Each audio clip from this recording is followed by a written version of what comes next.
अरे किसी को काम वाली मांगती है क्या? मेरे को पता चला यहाँ पर कोई काम वाली ढूंढ रहा है। हाँ, पर काम वाली नहीं, ऐसी कोई जो खाना भी बना दे। अरे मेरे को सब कुछ आता है। इडली, मसाला इडली, डोसा, रवा डोसा, चाइनीज, इटालियन, पूरी, कचौड़ी, पराठा, ब्रेड पकौड़ा, दही बड़ा, बड़ा, सब कुछ। अरे अरे रुक भी जा।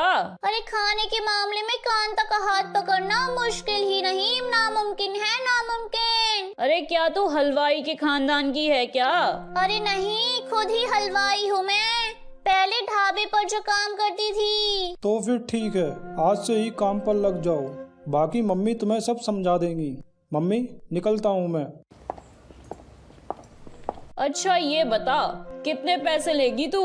अरे कांता भाव तोल नहीं करती मेम साहब, कांता काम करती है। मेरा काम देखकर लोग खुद ही पैसे देते हैं।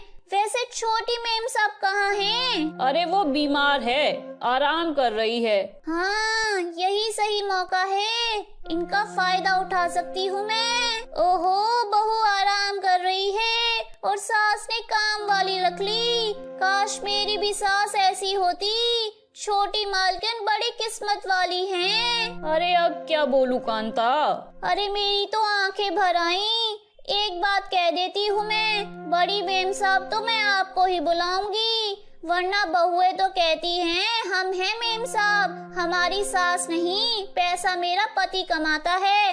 तो वो बड़ी मेम साहब कैसे हो गईं? अब आपकी बहू ने भी ऐसा कुछ कहा ना, तो कह देती हूँ, कहा सुनी हो जाएगी। हाँ। अरे नहीं नहीं कांता तू अपना खून मत जला, चल तू काम कर, वो ऐसा कुछ नहीं करेगी।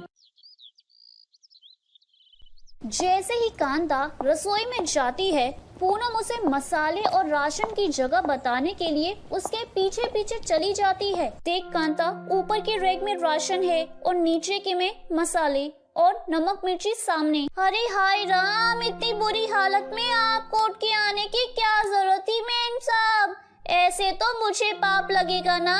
अरे नहीं नहीं कांता, मैं नहीं बताऊंगी तो कौन बताएगा? आपकी हालत देखकर ना मुझे तो रोना ही आ गया। हे भगवान, इस तरह बीमारी में भी काम करना पड़े तो मेरी तो शादी मत करवाना। मेम साहब, अभी मैं नहीं आती तो आपको तो काम करना पड़ता ना। अब करना ही पड़ता कांता। अरे क्या दिन आ गए हैं मेम साहब, ये तो मैं समझ गई कि जो सारा काम करेगा लोग उसी पर और काम करने का दबाव डालेंगे। वो तो मैं आपकी हालत देखकर रुकी हूँ, वरना कांता से नाइंसाफी बर्दाश्त नहीं होती। अरे ना ना कांता, तू मन खट्टा मत कर, अच्छा है तू आ गई, मेरा भी मन लगा रहेगा। कांता सबके खाने का इंतजाम करती है और टेबल पर खाना परोसती है। बिरयानी, तड़का, नान, पापड़, सलाद, पूरी सब्जी और मेरे लिए खिचड़ी, और ये बच्चों के लिए फ्राइज भी। अरे वाह कांता वाह, मान गए तुझे, इतनी जल्दी सब कुछ बना दिया। कुछ लोग तो एक टाइम का खाना बनाने में ही बीमार पड़ रहे हैं। अरे मैं खाना परोस देती हूँ बड़ी मालकिन, आप खाइए, तब तक मैं कपड़े छत से उतार कर लाती हूँ। बहुत ही अच्छी काम वाली मिली है। उर्मिला, ये सही हुआ, खाना भी चख लेता हूँ कि देखने में ही अच्छा है कि स्वाद भी अच्छा है। किशन खाना चखता है। अरे वाह वाह वाह, क्या खाना है, मजा आ गया। सभी खाना खाकर अपने अपने काम पर लग जाते हैं। कांता उर्मिला के कमरे में जाती है। अरे तू यहाँ क्या कर रही है? अरे तेल लेकर आई थी मेम साहब, आपके पैरों की मालिश करने के लिए। दिन भर इधर से उधर करती रहती हैं। आप भले ही ना कहें, लेकिन मुझे सब दिखाई देता है। अरे सुख पा कांता आ लगा दे तेल। यूँ तो बहू आए 10 साल हो गए, पर आज तक इन घुटनों में तेल नहीं लगाया किसी ने। रसोई से फुर्सत ही नहीं मिलती। अरे सारा कलेश ना इन 4 रोटियों का ही है मेम साहब। अब वक्त ही कितना लगता है 6 लोगों का खाना बनाने में, फिर भी मेम साहब खैर। ये कहते हुए कांता अचानक चुप हो जाती है और उर्मिला के घुटनों में तेल लगाती जाती है। उसका मुरझाया हुआ चेहरा देखकर उर्मिला सोचती है, अचानक इसे क्या हो गया? अरे कांता, क्या हुआ? तेरा खिलखिलाता चेहरा मुरझा क्यों गया? अरे गांव में मेरी बहन की शादी है, काश मैं कुछ वहाँ पैसे भेज पाती। अरे चुप कर, इसमें क्या चिंता करनी। काश क्या भेज पाती, काश क्या होता है। हाँ, उर्मिला उठकर अपनी तिजोरी से 11,000 रुपए निकालकर कांता को देते हुए कहती है, अरे ये ले रख, लड़की की शादी में तो खर्चा होता ही है। इन पैसों को गांव भेज दे, तेरे माता पिता की मदद हो जाएगी। मैं पगार उठाते ही धीरे धीरे आपके पैसे लौटाना शुरू कर दूंगी मेम साहब। बड़ी मेम साहब का दिल बहुत बड़ा है, मान गए मेम साहब। शाम को फिर से बर्तन धोने वाली आती है।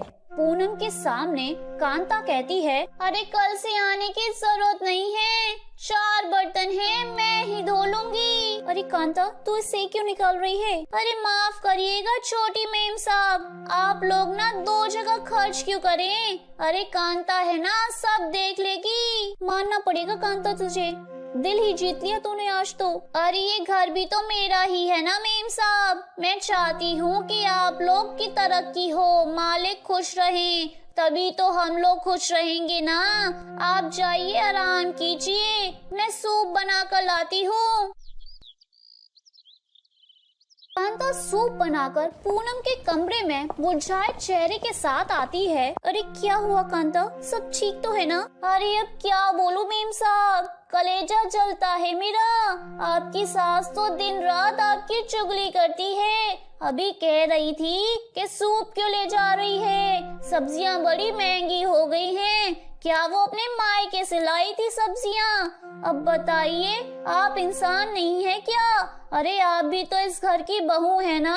तू ही देख, अगर मैं कुछ कहूँगी तो सब कहेंगे कि बहू बूढ़ी सास पर अत्याचार करती है। अरे आप उन्हें कुछ मत कहिएगा, छोड़िए। तेरा मुंह अब भी उतरा हुआ है, क्या बात है, बता मुझे। अरे गांव में ना मेरे चाचा बीमार हैं और मेरे अलावा उनका कोई नहीं है और मैं अभागन उनकी मदद भी नहीं कर पा रही। अरे इतनी सी बात पर दिल छोटा करती है, ए पगली। पूनम उठकर तिजोरी से 5,000 रुपए निकालकर कांता को देती हुई कहती है, ये ले रख, और चाहिए हो तो कह देना, झिझकना मत। अरे आज रात को तो दोनों तिजोरियों को खाली कर सीधे भागना है। अब कौन पैसे मांगेगा पूनम डार्लिंग।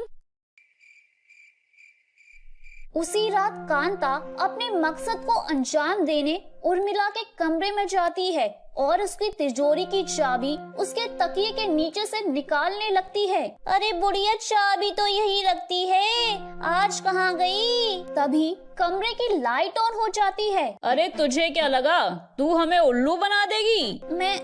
मुझे ऐसा करने को छोटी मेम साहब ने कहा था। ठीक है तो फिर पुलिस को बुलाते हैं, अब वही फैसला करेगी। मुझे माफ कर दीजिए, वो मैंने ना एक दिन आपके घर की चिक चिक सुन ली थी और मौका देखते ही नौकरानी बनकर आ गई, पर अब मैं वादा करती हूँ मैं ऐसा कभी नहीं करूँगी। ठीक है, जाओ तुम। वैसे मम्मी, तुम और पूनम ये सब कैसे जानती थी? अरे सास बहू का लड़ना तो जन्म सिद्ध अधिकार है, पर इसका फायदा कोई बाहर वाला उठाए तो समझ जाओ कोई गड़बड़ जरूर है। तो फिर कल से खाना एक ही खाना बनेगा, जिसे अलग खाना हो खुद बना ले। गुलवीर सर पटक लेता है।